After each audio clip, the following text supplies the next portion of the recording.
Education subject BA honours first semester. ভারতীয় দার্শনিক চিন্তাভাবনা সাংখ্য দর্শন সম্পর্কে আলোচনা করো।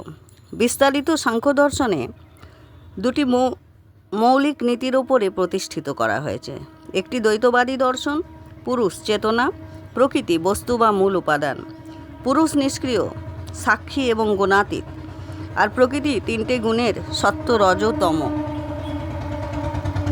সাম্যাবস্থা থেকে উদ্ভূত পরিবর্তনশীল জগৎ।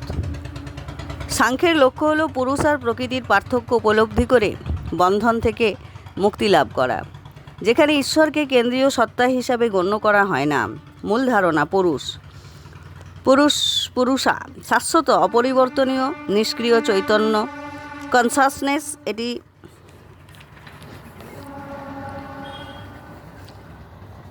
সাভিমাত্র এবং গুণত্রয়ের ঊর্ধ্বে।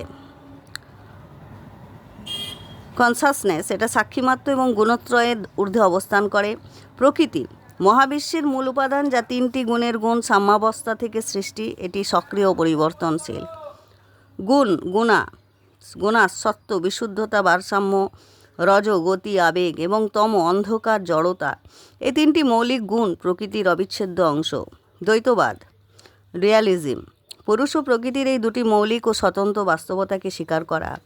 সৃষ্টির প্রক্রিয়া বিবর্তনবাদ যখন প্রকৃতিতে বিদ্যমান গুণত্রয়ের সাম্যাবস্থা ভেঙে যায়, তখন পুরুষ ও প্রকৃতির সংযোগে সৃষ্টি প্রক্রিয়া শুরু হয়, প্রকৃতি থেকে উদ্ভূত হয়।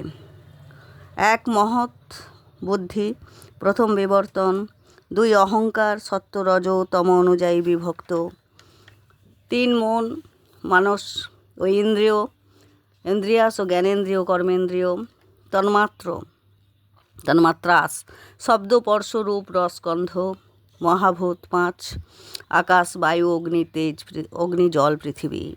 মুক্তি মোক্ষা সাংখ্যের চূড়ান্ত লক্ষ্য হল কৈবল্য বা মুক্তি, যা পুরুষকে প্রকৃতি থেকে সম্পূর্ণ পৃথক রূপে উপলব্ধি করার মাধ্যমে অর্জিত হয়।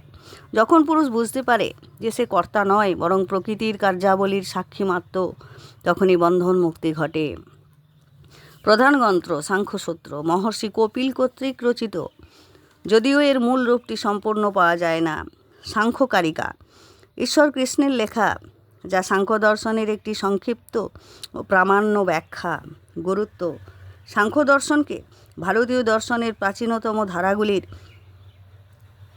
একটি ধারা হিসেবে বিবেচনা করা হয়। যোগ দর্শন সাংখ্য দর্শনের ব্যবহারিক প্রয়োগ বা বাস্তব রূপ, যা পতঞ্জলি ব্যাখ্যা করেছেন।